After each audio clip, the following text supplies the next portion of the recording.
ஒவ்வொரு 8 ஓட்டுக்கும் ஒரு ஓட்டு போலி ஓட்டு. 2 crore total voters, vote chori of 25 lakhs, possibly more, but confirmed bias of 25 lakhs. That means 1 in 8 voters in Haryana are fake. Modi என்பவர் ஒரு illegitimate, ஒரு லெஜிட்டிமேட்டான பிரைம் மினிஸ்டர் கிடையாது என்கின்ற ஒரு குற்றச்சாட்டை வந்து ஒரு மேல வைக்கிறார். இவ்வளவு குற்றச்சாட்டுகளை வைக்கிறார், ஆதாரங்களோடு வைக்கிறார். எவ்வளவு அயோக்கியத்தனங்களை இவர்கள் செய்கிறார்கள் என்பதை நாம் புரிந்து கொள்ளணும். இதை எவ்வாறு மறைப்பதற்கு எவ்வளவு வேலைகள் செய்கிறார்கள் இப்ப பாருங்க. எந்த மீடியாவது இதை வந்து பெரிய அளவில் பேசுறாங்களான்னு சொல்லி பாருங்க. कि एक ऑपरेशन सरकार चोरी लागू किया गया, एक प्लान.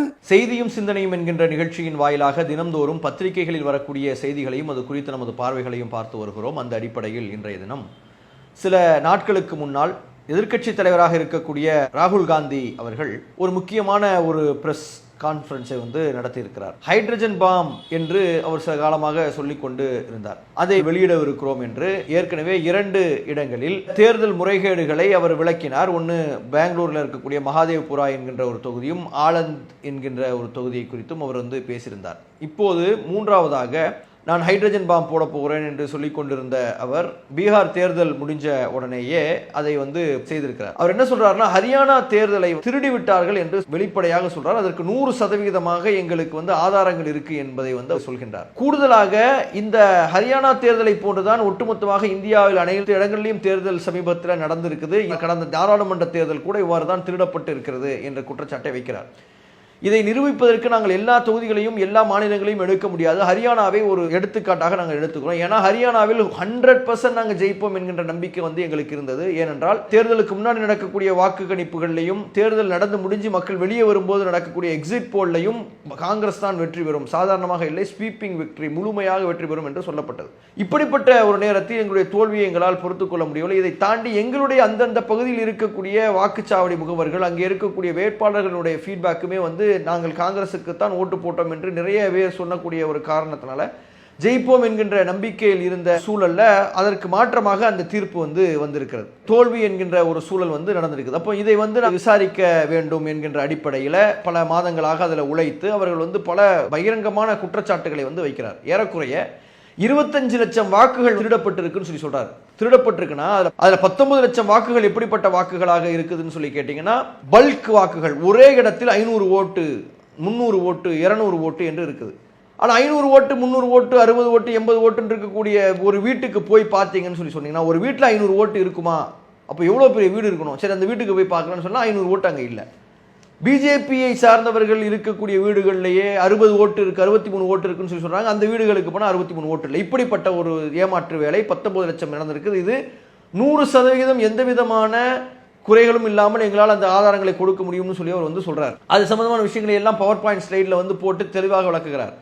அதே மாதிரி கிட்டத்தட்ட 5.5 லட்சம் வாக்குகள் எப்படிப்பட்ட வாக்குகளாக இருக்குன்னா டூப்ளிகேட் வாக்குகளாக இருக்குன்னு சொல்லி சொல்றார். என்ன டூப்ளிகேட் வாக்கு அப்படின்னு சொல்லி சொன்னா, ஒரே ஒரு போட்டோ இருக்கும், பேரு பல பேர்கள் இருக்கும், பல சட்டமன்ற தொகுதிகளில் போய் ஓட்டு போட்டிருப்பாங்க, இல்லை ஒரு சட்டமன்ற தொகுதியில் ஓட்டு போட்டிருப்பாங்க. இதற்கு அவர் எடுத்துக்கொண்ட மிக முக்கியமான உதாரணம் என்னன்னு சொல்லி கேட்டீங்கன்னா, ஒரு போட்டோ எடுக்கிறார். அந்த போட்டோவை காண்பித்து இது யாருன்னு கேட்கிறாரு. அந்த போட்டோவில் இருக்கக்கூடிய ஒரு பெண் பிரேசில் நாட்டை சார்ந்தவராக இருக்கிறார். அவருடைய போட்டோ கிட்டத்தட்ட 10 பூத்துகளில் அந்த போட்டோவில் இருக்கக்கூடிய வாக்காளர் அடையாள அட்டையை பயன்படுத்தி 22 தடவை அந்த போட்டோவில் இருக்கக்கூடியவர் வந்து ஓட்டு போட்டிருக்கிறார். हरियाणा की जनता से पूछना चाहता हूं कि ये कौन है, इसकी एज क्या है, ये कहां की है, इसका नाम क्या है, ये आपको बता सकता हूं. कभी इसका नाम सीमा, कभी स्वीटी, कभी सरस्वती. 22 बार हरियाणा के युवा अच्छी तरह सुनिए, 22 बार 10 बूथ में इसको वोट देने का मौका मिलता है. 22 बार 10 बूथ में राय असेंबली में वोटर लिस्ट पे है. कहां की है? ब्राजील की है. हरियाणा की नहीं है, हिंदुस्तान की नहीं है, ब्राजील की है, मॉडल है. ஹரியானா की वोटर लिस्ट पे है. பிரேசில் இருக்கக்கூடிய எப்படி ஓட்டு போடான்னு கேக்குறீங்களா? அவருடைய போட்டோ இங்க இருக்குது. அவருடைய போட்டோவை வந்து இங்க ஒட்டி அந்த லட்சுமி ஒவ்வொரு பேர்கள் கொடுத்து அந்த பேர்களில் இந்த போட்டோவை ஒட்டி அதை 10 பூத்துகளில் 22 இடங்களில் அந்த முகம் இருக்கக்கூடிய அந்த வாக்காளர் அடையாள அட்டை இருக்கக்கூடியவர்கள் ஓட்டு போட்டிருக்காங்க. இந்த மாதிரி பல பேர், பல பெண்கள், பல ஆண்கள் இந்த மாதிரி ஒரு போட்டோ வைத்துக்கொண்டு பல இடங்கள்ல இருக்கிற மாதிரி வந்து ஓட்டு போட்டிருக்காங்க. அதை வந்து சொல்றாரு, இது வந்து லட்சக்கணக்கில் நடந்திருக்குது, எல்லாமே ஆதாரம் இருக்குது, அவ்வளவுத்தையும் வந்து அந்த ஆதாரங்கள் நாங்கள் சமர்ப்பிக்க தயாராக இருக்கிறோன்ற மாதிரி ஒரு பெரிய ஒரு குற்றச்சாட்டை வைக்கிறார். அதே மாதிரி இன்னொரு ஒரு 90,000 ஓட்டுகள் ஒரு பிரச்சனை சொல்றாரு. அது என்ன பிரச்சனை சொல்லி கேட்டீங்கன்னா, அட்ரஸ்கள் இல்லை, தவறான அட்ரஸ்கள் அப்படின்ற மாதிரி சொல்றார். இந்த தவறான அட்ரஸ்கள்னு சொல்லி சொன்னோம்னா நமக்கு ஞாபகம் வரும். ஒரு பீரியட்ல வந்து என்ன மாதிரி வந்துச்சுன்னா 00 அப்படின்னு சொல்லிட்டு ஒரு அட்ரஸை வைத்துக்கொண்டு அந்த அட்ரஸ்ல நூற்றுக்கணக்கானவர்கள் இருந்தார்கள் சொல்லி ஒரு குற்றச்சாட்டை வைத்தாங்க. உடனே தேர்தல் ஆணையத்தில் இருக்கக்கூடிய தலைமை தேர்தல் ஆணையர் வந்து என்ன சொன்னார்னு கேட்டீங்கன்னா, அந்த தெருமுனையில மரத்தடியில பாலத்துக்கு கீழே எல்லாம் படுத்து தூங்குறவங்களுக்கு அட்ரஸ் இருக்காதே, பாவம் அவர்கள் ஓட்டு போட வேணாமா, அவங்களுக்கு நாங்கள் 0 தானே கொடுக்கணும்னு சொல்லிட்டு ஒரு சப்பை கட்டை கட்டினார். நீ எல்லாம் இவ்வளவு நல்லவனாயா அப்படின்னு யோசிக்கக்கூடிய அளவுக்கு அவருடைய பேச்சு வந்து இருந்தது. அப்படி இருக்கக்கூடிய ஒரு சூழல்ல இந்த 0/0ல இருக்கக்கூடிய வீடுகளை தேடி போறாங்க. தேடி போகும்னு சொல்லி நரேந்திரன் சொல்லக்கூடிய ஒரு உரை வந்து தேடி போறாங்க. அவருடைய வீட்டு அட்ரஸ் 0/0, ஆனா முகம் இருக்குது அந்த வாக்காளர் அடையாள அட்டை. அவரை தேடி போய் அவர் கிராமத்துக்கு போய் மிக சிரமங்களுக்கு இடையில கண்டுபிடிக்கிறாங்க. அவர் வீடு பார்த்தீங்கன்னா பங்களா மாதிரி இருக்குது. அந்த பங்களா மாதிரி இருக்கக்கூடிய வீடை தான் 0/0ன்னு சொல்லி பதிவு வச்சிருக்காங்க. இப்படி ஆயிரக்கணக்கான பேர் இந்த மாதிரி ஏமாற்று வேலை செய்திருக்கிறார்கள். 90,000 பேர் இந்த மாதிரி தவறான அட்ரஸுகள், போலியான அட்ரஸ்களை வைத்து ஓட்டுக்கள் போட்டிருக்காங்கன்ற ஒரு குற்றச்சாட்டை வந்து வைக்கிறார். இது பிரம்மாண்டமான குற்றச்சாட்டாக வைக்கப்படுகிறது. இதுல என்ன விஷயம்னாங்க, ஏறக்குறைய 25 லட்சம் வாக்குகள் வந்து பொய்யாக இருக்குன்னு சொன்னாங்க. 25 லட்சம் வாக்குகள் என்பது அந்த ஹரியானாவில் வந்து ஏறக்குறைய 2 கோடி வாக்குகள். இந்த 2 கோடி வாக்குகளை 25 லட்சம்ன்றது சுமார் 12.5%. அதாவது ஒவ்வொரு 8 ஓட்டுக்கும் ஒரு ஓட்டு போலி ஓட்டு. இங்க இந்த விஷயத்தை ஏன் இவ்வளவு அழுத்தமாக பேச வேண்டிய ஒரு சூழல் வருதுன்னா, ஆட்சியை வந்து காங்கிரஸ் இழந்தது வந்து வெறும் 20,000 ஓட்டுகள் இழக்கிறாங்க. 22,000 ஓட்டுகள் அந்த ஆட்சியை வந்து இழக்குது காங்கிரஸ். பல தொகுதிகளை ரொம்ப குறைவான ஓட்டுகள் தோக்குறாங்க. லட்சக்கணக்கான வாக்குகளை வந்து திருட்டுத்தனமாக போடும்போது சில ஆயிரம் வாக்குகளில் வந்து ஒரு கட்சி தோக்கக்கூடிய ஒரு சூழலை வந்து அவர்கள் ஏற்படுத்தி இருக்கிறார்கள். இப்படிப்பட்ட ஒரு சூழல் என்பது அங்கு உருவாயிருக்குது. இது ஒரு பெரிய ஒரு பிரச்சனையாக பார்க்கப்பட வேண்டிய ஒன்று. அதை தாண்டி என்ன பண்றாங்க அப்படின்னு சொல்லி கேட்டீங்கன்னா, பல பேர் பல ஊர்கள்ல இருந்து வந்து ஓட்டு போடுறாங்க. இது என்னங்க நீங்க சும்மா சொல்றீங்களா? சும்மா சொல்லல. இல்ல ஏன் இந்த இவ்வளவு சந்தேகங்கள் வரக்கூடிய ஒரு சூழல் வருது அப்படின்னு சொல்லி கேட்டீங்கன்னா, சந்தேகங்களை தாண்டி இதில் இருக்கக்கூடிய ஆதாரங்கள் ஏன் நிரூபிக்கப்படுகிறதா என்று சொன்னால், இது 100% உண்மை என்று ஏன் பேசப்படுகிறது என்றால், இது 2 வீடியோக்கள் வந்து அதில் போடுறாங்க. அதில் ஒரு வீடியோ என்ன அப்படின்னு சொல்லி கேட்டிங்கன்னா, அந்த ஹரியானாவில் வந்து முதலமைச்சராக இருக்கக்கூடிய சாய்னி என்பவர் வந்து பேசக்கூடிய ஒரு பேச்சு. அவர் வந்து என்ன சொல்றாருன்னா, நாங்கள் கண்டிப்பாக இந்த தேர்தலில் வெற்றி பெறுவோம் அப்படின்னு சொல்லி சிரிச்சுக்கிட்டே சொல்றாரு. அது எப்படிப்பா வெற்றி பெறுவீங்க, எல்லா தேர்தல் உங்களுக்கு மாற்றமாக வருது அப்படின்னா, பொதுவாக அரசியல்வாதிகள் அப்படி தானங்க சொல்லுவாங்க, தோக்கிறோமோ தோக்கிறோமோ அப்படி சொல்லிடுவாங்க. சிரிச்சுக்கிட்டே வர சொன்னார் அவர். मैंने शुरू से ये कहा है कि भारतीय जनता पार्टी एक तरफा सरकार बना रही है. हमारे पास सारी व्यवस्थाएं हैं, आप चिंता मत करिए. இப்படி சொல்லக்கூடியவங்க தான் அரசியல்வாதிகள்னு சொல்லி பார்த்தா, பொதுவாக அரசியல்வாதிகள் என்ன சொல்லுவாங்கன்னா, நாங்கள் இந்த வேலைகளை எல்லாம் செய்திருக்கிறோம், அதனால் நாங்கள் வெற்றி பெறுவதற்கு வாய்ப்பு இருக்கு, மக்களினுடைய ஆதரவு எங்களுக்கு இருக்கு, அதனால் நாங்கள் வெற்றி பெறுவதற்கு வாய்ப்பு இருக்கு, இப்படி தான் சொல்லுவாங்க. அவர் என்ன சொல்றாருன்னா, நாங்கள் சில விவஸ்தாக்கள் இதில் இருக்கிறது, நாங்கள் ஜெயிப்போம்னு சொல்லி சொல்றாரு ஹிந்தியில. விவஸ்தா என்கின்ற வார்த்தைக்கு என்ன அர்த்தம்னு சொல்லி பார்த்தீங்கன்னு சொன்னா, அரேஞ்ச்மெண்ட் பண்றதா. எப்படிப்பா அரேஞ்ச்மெண்ட் பண்ணி ஜெயிக்க முடியும்? ஒரு தேர்தலை அரேஞ்ச்மெண்ட் பண்ணி ஜெயிக்க முடியும்? மக்கள் ஓட்டு போட்டு ஜெயிக்கலாம், அரேஞ்ச்மெண்ட் பண்ணி ஜெயிக்க முடியுமான்னு சொல்லி கேட்டால் அந்த வார்த்தையை அவர் பயன்படுத்துறாரு. இதை வந்து அவர் குறிப்பிட்டு காட்டுறார் ராகுல் காந்தி. எப்படி அரேஞ்ச்மெண்ட் பண்ணியிருப்பாங்க அதை யோசிக்கக்கூடிய நேரத்தில் இன்னொரு விஷயம் வந்து அதே வீடியோவில் போடப்படுகிறது. கேரளாவை சார்ந்த துணைத் தலைவராக இருக்கக்கூடிய கோபாலகிருஷ்ணன் என்று சொல்லக்கூடியவர் வந்து வெளிப்படையாக சொல்றாரு, நாங்கள் இந்த தேர்தலில் ஜெயிப்போம். எப்படி தெரியுமா, நாங்கள் எப்படியாவது ஆட்களை கொண்டு வந்து ஓட்டு போட வச்சிருவோம், ஜம்மு காஷ்மீர்லேருந்து கொண்டு வந்து ஓட்டு போட வச்சிருவோம்னு சொல்லி சொன்னார்.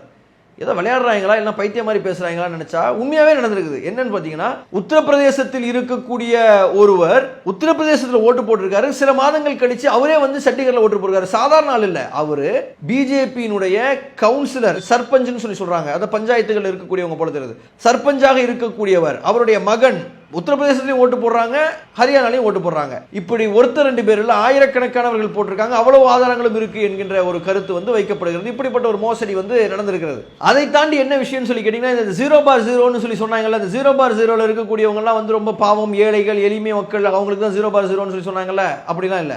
0/0ன்னு சொல்லி இந்த அட்ரஸ் இல்லாத வீடுகளை, உதாரணத்துக்கு ஒரு ஏழை தொழிலாளி, ரொம்ப பாவமான ஒரு மனிதர், ரொம்ப பரம ஏழை அப்படின்னா ஒரு முகத்திலேயே வந்து அந்த பரிதாபம் வந்து தெரியும். அப்படித்தான் அவங்களுடைய முகம் இருக்கும். அவங்களுடைய ஆடை அணிகலன்கள்லாம் ரொம்ப சாதாரணமானதாக இருக்கும். ஆனா என்னன்னா, இந்த போட்டோல இந்த 0/0ன்னு இந்த அட்ரஸ் போட்டிருக்காங்களா, அதுல இருக்கக்கூடிய போட்டோலாம் பெரும் பணக்கார மாதிரி இருக்கிறான். அவனை பார்த்தா ஏழைன்னு சொல்ல முடியாது. அவன் போட்டிருக்கக்கூடிய ட்ரெஸ்ஸுகளை பார்த்தா பெரிய பணக்காரர்கள் போடக்கூடிய ட்ரெஸ்ஸா இருக்குது. அந்த பணக்காரர்கள் போடக்கூடிய ட்ரெஸ் எல்லாம் வைத்து இருக்கக்கூடியவனை தான் 0/0ன்னு போட்டிருக்கான். எப்படி கொண்டு வந்து அந்த பிரேசில் நாட்டில் இருக்கக்கூடிய ஒரு மாடல் அழகியை கொண்டு வந்து இங்கே நுழைச்சாங்களோ, அந்த மாதிரி வேற எந்த ஊரில் இருக்கக்கூடிய மாடலை கொண்டு வந்து இங்கே ஃபோட்டோவை போட்டாங்கன்னு சொல்லி தெரியல. போலியாக பண்ணது நடந்திருக்குது. உண்மையாகவே 0/0ன்னு சொல்லி போட்ட இடங்களில் இருக்கக்கூடிய ஆட்களை தேடி போனால் அவர்கள் பெரும் பணக்காரர்களாக ஒரு வீட்டில் இருக்கக்கூடிய ஒரு சூழல் என்பது இருக்கிறது என்பதை வந்து நம்ம பார்க்கிறோம். சந்தேகத்தை இன்னும் கூடுதலாக கிளப்பதற்குண்டான வாய்ப்புகள் என்னன்னா, ஹரியானாவை பொறுத்தவரையில் பொதுவாகவே இந்த தேர்தல்கள் நடக்கக்கூடிய ஒரு நேரத்தில் 2 வாக்கு எண்ணிக்கை நடக்கும். ஒன்று வந்து பேலட் பேப்பர்ஸ்ன்றது வந்து தபால் வாக்குகள் ஒன்று எண்ணுவாங்க. ரெண்டாவது எலக்ட்ரானிக் ஓட்டிங் மிஷின் தபால் வாக்குகள் என்னது ஏறுனா அரசு அதிகாரிகள், ராணுவ வீரர்கள், போலீஸ்காரர்கள், வாக்குகளை வந்து செலுத்த முடியாதவர்கள் அனுப்பக்கூடிய தபால்களின் மூலமாக பதிவு செய்யக்கூடிய வாக்குகள்லாம் இருக்கும், வயசானவங்களாம் பதிவு செய்யக்கூடிய வாக்குகள்லாம் இருக்கும். இந்த மாதிரியான வாக்குகளைத்தான் முதல் எண்ணுவாங்க. இதுவரை ஹரியானாவுடைய வரலாற்றிலே இதுவரை தபால் ஓட்டில் யார் ஜெயிக்கிறாரோ அவர்தான் தேர்தலில் ஜெயிச்சிருக்கிறார். முதல் முறையாக தபால் ஓட்டுகளில் ஜெயித்த காங்கிரஸ் ஓட்டிங் மிஷின் தோக்குது. எந்த அளவுக்கு ஜெயிக்குதுன்னு சொல்லி கேட்டீங்கன்னா, தபால் வாக்குல 70க்கும் அதிகமான தொகுதிகளில் காங்கிரஸ் ஜெயிக்குது. தபால் வாக்குல பிஜேபி வந்து வெறும் 15-17 ஜெயிக்குதான். இது வந்து ஏறக்குறைய அந்த ஒப்பீனியன் போல், எக்ஸிட் போலோட ரிசல்ட்டோட மேட்ச் ஆகுது. ஆனால் எலக்ட்ரானிக் ஓட்டிங் மிஷின்ல இந்த மாதிரியான திருட்டு வேலைகளை செய்து பிஜேபி ஜெயித்ததை வந்து நம்மால் அறிந்து கொள்ள முடிகிறது. அதை தாண்டி இன்னொரு விஷயம் என்னன்னு சொல்லி பார்த்தீங்கன்னா, முறைகேட்டில் ஃபார்ம் 6 ஃபார்ம் 7 சொல்லிட்டு இந்த கர்நாடகாவிலையும் அந்த இடங்களையும் நடக்கக்கூடிய போது என்னாச்சுன்னா, இறுதி நேரத்தில் நிறைய பேர் அந்த 18 வயது நிறைய பேர் சேர்ந்த மாதிரியான ஒரு சூழல் இருக்குது. இது மாதிரி நடந்ததில்லை. 25,000 பேர் 28,000 பேருக்கு மேலே வந்து சேர்ந்துருக்கிறாங்க அப்படின்ற மாதிரி ஒரு குற்றச்சாட்டை வந்து வைத்தார். இப்போ வந்து என்ன ஆச்சுன்னா, அந்த ஃபார்ம் 6ல எத்தனை பேர் சேர்ந்துருக்கிறாங்க, ஃபார்ம் 7ல எவ்வளோ பேர் நீக்கியிருக்காங்கன்ற அந்த பட்டியல் வெளியிடப்படலை. எதுக்கு நீ மறைக்கிற என்கின்ற கேள்வி வருது. அப்போ ஃபார்ம் 6 மூலமாக எத்தனை பேர் ஓட்டு போட்டார்கள் என்கின்ற விவரம் வெளிவரவில்லை. ஃபார்ம் 7 மூலமாக எவ்வளவு பேர் நீக்கப்பட்டது என்கின்ற விவரம் வெளிவரவில்லை. இதை தாண்டி ஏறக்குறைய 3.5 லட்சம் பேருடைய வாக்குகள் வந்து நீக்கப்பட்டிருக்கு. இந்த நீக்கப்பட்ட 3.5 லட்சம் பேரும் யாருன்னு சொல்லி கேட்டீங்கன்னா, ஏறக்குறைய பெரும்பான்மையானவர்கள் காங்கிரஸுக்கு ஓட்டு போட்டவர்கள். அவங்க வந்து முன்னாடி வந்து சொல்றாங்க, நாங்க பாராளுமன்றத்தில் ஓட்டு போட்டோம், சட்டமன்றத்தில் ஓட்டு இல்லை. ஒரு பெண் பேசுறாங்க, ஒரு ஆண் பேசுகிறார், ஊனமுற்ற ஒரு சகோதரர் ஒருத்தர் பேசுகிறார். ஒரு फोके बम मारते हैं, पहले भी मार चुके कई फोके बम, अब फिर कह रहे मैं बम मारूंगा। हमारे साथ में ऐसा सरकार कर रहे हैं जो कि कहने लायक नहीं है। पूरे परिवार का वोटर लिस्ट से नाम हटा दिया गया। ஒரு இஸ்லாமியர் ஒருத்தர் பேசுகிறார். இப்படி பல பேர் வந்து பேசுறாங்க. எல்லாரும் எப்படி சொல்றாங்கன்னா, பாராளுமன்றத்தில் ஓட்டு போட்டாங்க, சட்டமன்றத்தில் தூக்கிட்டாங்க அப்படின்னு சொல்லி சொல்றாங்க. 3 லட்சம் பேர் யார் இவர்கள் நீக்கப்பட்டவர்கள் எல்லாருடைய வாக்குகளும் எப்படிப்பட்டதாக இருக்குன்னு சொல்லி கேட்டீங்கன்னா, காங்கிரஸுக்கு ஓட்டு போடக்கூடிய. இதுக்கு முன்னாடி ஒன்று செஞ்சாங்க பாருங்க, நைட்டு 3 மணிக்கு தூக்குனாங்க. இந்த ஆலந்து என்கின்ற தொகுதியில் வந்து வாக்குகள் நீக்கப்பட்டது சம்பந்தமாக ஒரு ஓட்டு போட சொல்லிய நேரத்தில் மிட் நைட் 3 மணிக்கு நீக்கப்பட்டது. இந்த நீக்குவதற்கு என்று 8 ரூபாய் 9 ரூபான்னு சொல்லி காசு கொடுக்குறாங்கன்ற மாதிரியான பேச்சுக்கள் எல்லாம் கூட அடிபட்டது. இப்படி நீக்கப்பட்டது. அப்ப இவ்வளவு முறைகேடுகள் நடந்திருக்குது. இப்ப இந்த முறைகேடுகளுக்கு பிஜேபியும் தேர்தல் ஆணையம் பதில் கொடுக்குமான்னு சொல்லி கேட்டீங்கன்னா, திருடனுக்கு தேல் கொண்டது மாதிரி தேர்தல் ஆணையம் வந்து அமைதியாக இதுவரை இருந்து கொண்டு இருக்கிறது. பிஜேபி என்பது என்ன பதில் சொல்றாங்கன்னு சொல்லி பார்த்தா, வழக்கமாக வந்து உட்கார்ந்து கொண்டு கதை விட்டுக்கிட்டு இருக்கிறார். என்ன கதை விடுறாரு அப்படின்னு சொல்லி கேட்டீங்கன்னா, 11-12 குற்றச்சாட்டுகளை வந்து அவர் வைக்கிறார். போட்டோஸோட வைக்கிறார், ஆதாரங்களோட வைக்கிறார், பிஜேபி காரர்கள் மேலே வைக்கிறார். பிஜேபி காரர்கள் வந்து இங்க 2 ஓட்டு போட்டிருக்காங்கன்னு சொல்லி இருக்கிறார். பிஜேபி காரருடைய வீட்டில் ஏறக்குறைய 60 ஓட்டுகள் இருக்கு என்று சொல்லியிருக்கிறார். பல பேருடைய பெயர்கள் நீக்கப்பட்டிருக்குன்னு சொல்லி இருக்கிறார். ஒரு பெரிய பணக்காரர் இருக்கக்கூடிய வீட்டில் வந்து 0/0 சொல்லி வீடு இருக்குது, இது என்ன காரணம்னு சொல்லி கேட்டிருக்கிறார். ஒரு பிரேசில் நாட்டை சார்ந்த பெண் வந்து இது எதற்குமே பதில் சொல்லுங்க. என்ன சொல்றாரு தெரியுங்களா? வந்து உட்கார்ந்தோடனே முதல் விஷயமா அவர் பேசுறது வந்து, இந்த பிரச்சனையை இவ்வளவு விஷயங்களை இப்போ வந்து எழுப்புதே, அன்றைக்கு தேர்தல் நடந்து கொண்டிருக்கக்கூடிய நேரத்தில் ஏன் காங்கிரஸ் முகவர்கள் அங்க இருக்கக்கூடிய பூத் ஏஜென்ட்ஸ் வந்து ஏன் எழுப்புறேன்னு கேட்கறாங்க. அதுக்கு அந்த வீடியோல ஒரு பதில் சொல்றாரு. என்ன பதில் சொல்றாருன்னு சொல்லி கேட்டீங்கன்னா, இந்த பிரச்சனையை இவங்க கேட்பாங்க ஏன் எழுப்பலன்னு சொல்லிட்டு, அந்த நேரத்தில் எங்களுக்கு கடைசி நிமிடத்தில் தான் எங்களுக்கு வந்து ஓட்டர் லிஸ்ட்டே கொடுக்குறாங்க. ஓட்டர் லிஸ்ட் கொடுத்ததுக்கு பிறகு நான் ஓட்டர் லிஸ்ட்டை உட்காந்து வெரிஃபை பண்ணுவோன்னா எவன் ஓட்டு போறான்னு உட்காந்து பார்ப்போம். இப்போ ஓட்டர் லிஸ்ட் என்பது இறுதி நேரத்தில் தான் தரப்படுகிறது. அதுவும் தரப்படக்கூடிய ஓட்டர் லிஸ்ட் என்பது பிரிண்டட் ஃபார்மேட்டில் தரப்படுகிறது. அதுவும் தனித்தனியாக தரப்படுகிறது. மொத்தமாக ஒரு இடத்துல கொடுக்கப்படுது, எல்லாத்துக்கும் தனித்தனியாக பிரித்து தரப்படுகிறது. அப்போ தனித்தனியாக நீங்கள் பிரித்து தரப்பட்ட அந்த ஓட்டர் லிஸ்ட்டை வெரிஃபை பண்ணுறதுக்கு எவ்வளோ நேரம் ஆகும்? நீங்கள் வந்து எலக்ட்ரானிக்காகவும் கொடுக்கறது இல்லை, அதே மாதிரி எலக்ட்ரானிக்காக சர்ச்சபிளாகவும் நீங்கள் கொடுக்கறது இல்லை.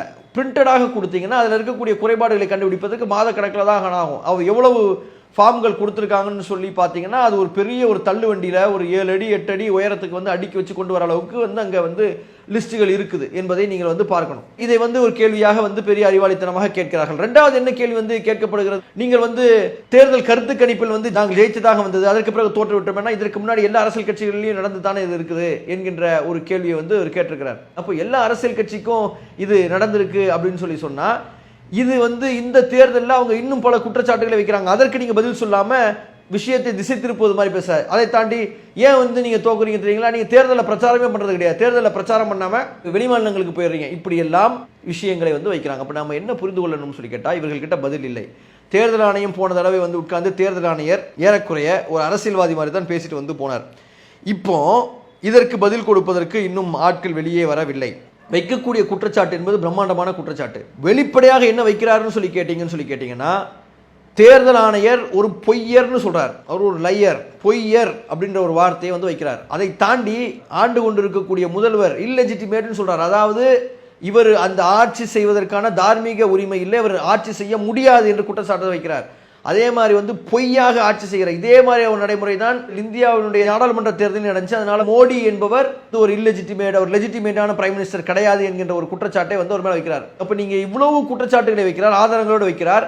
இவர் மீது ஒரு மான நஷ்ட வழக்கு போடுங்க, இவர் வந்து பொய்யர் என்று நிரூபிங்க, வழக்கு தொடுங்க. அது எதுவும் தொடுக்கிறது கிடையாது. நீங்கள் இந்த வைக்கக்கூடிய குற்றச்சாட்டுகளை அஃபிடவிட்டாக ஃபைல் பண்ணுங்கள் என்று சொல்றீங்க. அப்போ இதுல வந்து இங்க இருக்கக்கூடிய இளைஞர்கள், இங்க இருக்கக்கூடிய பொதுமக்கள், இங்க இருக்கக்கூடிய நல்லவர்கள், நடுநிலையாக சிந்திக்கக்கூடியவர்கள் எவ்வளவு அயோக்கியத்தனங்களை இவர்கள் செய்கிறார்கள் என்பதை நாம் புரிந்து கொள்ளணும். இதை எவ்வாறு மறைப்பதற்கு எவ்வளவு வேலைகள் செய்கிறார்கள். இப்போ பாருங்க, எந்த மீடியாவது இதை வந்து பெரிய அளவில் பேசுறாங்களான்னு சொல்லி பாருங்க. இன்னைக்கு நாட்டில் எவ்வளவு பிரச்சனைகள் போய்கிட்டு இருக்குது.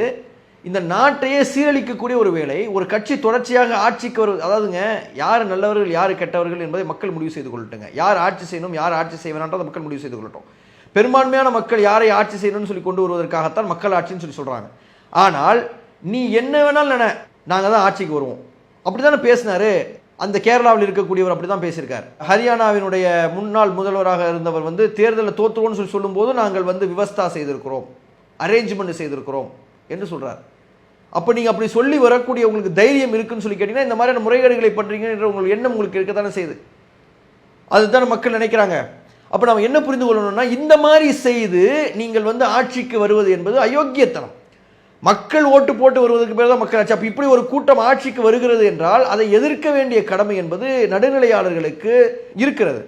அதை செய்கிறோமா என்கின்ற ஒரு கேள்வியை நம்ம வந்து கேட்க வேண்டிய ஒரு சூழல் என்பது இருக்குது. இங்க இருக்கக்கூடிய பத்திரிகையாளர்கள் நியாயமாக இதை எதிர்த்து கேட்டிருக்க வேண்டும். இதை வந்து பேசப்பட வேண்டும். ஒரு காங்கிரஸ் ஆட்சியில் இப்படி நடந்திருந்தால் இதை எத்தனை வருடங்கள் பேசியிருப்பீர்கள். பிஜேபி ஆட்சியில் இது 3வது தடவை இது பேசப்படுகிறது.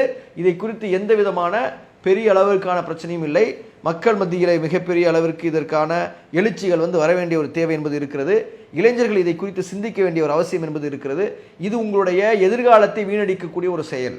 உங்களுக்கும் இந்த நாட்டினுடைய மிக பிரம்மாண்டமான பணக்காரனுக்கும் இருக்கக்கூடிய சரிசமமான உரிமை என்பது வாக்குரிமை தான். அந்த வாக்குரிமையே பறித்துவிட்டு பணக்காரர்கள், அதிகாரமுடையவர்கள் ஆட்சியில் தொடர்வதற்கு இவர்கள் முயற்சிப்பார்களேயானால் நாளைக்கு நீங்கள் பாதிக்கப்படுவீர்கள். உங்களுடைய கல்வி பாதிக்கப்படும், உங்களுடைய வேலை வாய்ப்பு பாதிக்கப்படும், இந்த நாட்டினுடைய வளர்ச்சி பாதிக்கப்படும், எல்லாவற்றிற்கும் மேலாக இந்த நாட்டினுடைய பாதுகாப்பே பாதிக்கப்படலாம். இவர்கள் இந்த நாட்டை வித்து விடுவார்கள். விற்கக்கூடியவர்கள் தான். சமீபத்தில் எதை வித்தால் இவர்களுக்கு பொருளாதாரமும் அதையெல்லாம் செய்யக்கூடிய அளவிற்கான மோசடியாளர்கள் இவர்கள். இப்படிப்பட்டவர்கள் கைகளில் தொடர்ச்சியாக ஆட்சி இருக்க வேண்டும் என்பதற்காக இப்படிப்பட்ட காரியங்களை இவர்கள் செய்வார்களேயானால் இதை எதிர்க்க வேண்டிய ஒரு சூழலில் இங்கே இருக்கக்கூடிய இளைஞர்கள் இருக்காங்க. அந்த இதுலேயே அவர் ஜென்சிக்கு வந்து ஒரு கோரிக்கை வைக்கிறார். வெப்சைட்டுகளை பார்த்து, இன்டர்நெட்டை பார்த்து, இன்ஸ்டாகிராமை பார்த்து, ஃபேஸ்புக்கை பார்த்து, சோஷியல் மீடியாக்களை பார்த்து, இந்த எலக்ட்ரானிக் வேர்ல்டில் ஒரு ஏஐ லைஃப்ல இருக்கக்கூடிய இளைஞர்கள் இந்த விஷயங்கள்ல நியாயமாக சிந்திக்க வேண்டிய ஒரு தருணம் என்பது இருக்குது. இதில் யார் அநியாயமாக பண்ணுகிறார்கள் என்பதை பார்க்க வேண்டியது. நடுநிலையாக நின்று சிந்திக்கக்கூடியவர்கள் யார் தவறு செய்கிறார்கள் என்பதை புரிந்து கொள்ள முடியும். இவர்கள் தவறு செய்கிறார்கள் என்றால் அவர்களை ஜனநாயக ரீதியாக எதிர்ப்பதற்கு, வன்முறையின் மூலமாக அல்ல, ஜனநாயக ரீதியான போராட்டங்களின் மூலமாக, ஜனநாயக ரீதியாக மக்கள் மத்தியில் இந்த தகவலை கொண்டு செல்வதன் மூலமாக, காந்திய வழியில, அகிம்சை வழியில இந்த விஷயங்களை எதிர்க்க வேண்டிய ஒரு அவசியம் என்பது இந்த நாட்டில் இருக்கிறது. இவ்வாறு தொடர்வது இந்த நாட்டிற்கு நல்லதில்லை. யார் வேண்டுமானாலும் ஆளட்டும், அதை மக்கள் அவர்களை தேர்ந்தெடுக்கட்டும். இன்றைக்கு நான் ஒரு வேணும்னு நினைப்பேன், நாளைக்கு வேணான்னு சொல்லி நினைப்பேன். நான் யாரை வேணும்னு நினைக்கிறேனோ அவர்கள் வரணும். அதாவது இந்த பெரும்பான்மையான மக்கள், அதிகமான மக்கள் யாருக்கு ஓட்டு போட்டாங்களோ அவங்க வரணும், குறைவான ஓட்டுகள் போட்டவங்க வரமாட்டாங்க. இப்படித்தான் இருக்கு. அப்படின்னா இதற்கு வேட்டு வைக்கக்கூடிய ஒரு வேலைத்தான் பிஜேபியும் தேர்தல் ஆணையமும் சேர்ந்து செய்து கொண்டிருக்கிறது. இதை எதிர்க்க நாம் ஒவ்வொருவரும் கடமைப்பட்டிருக்கிறோம் என்கின்ற ஒரு விஷயத்தை சொல்லி நிகழ்ச்சியை முடிவு செய்து கொள்கிறோம். வாஹிதுவானா அனில் அல்ஹம்துலில்லாஹ். அஸ்ஸலாமு அலைக்கும் வரஹ்மத்துல்லாஹ். அல்லாஹு அக்பர், அல்லாஹு அக்பர்.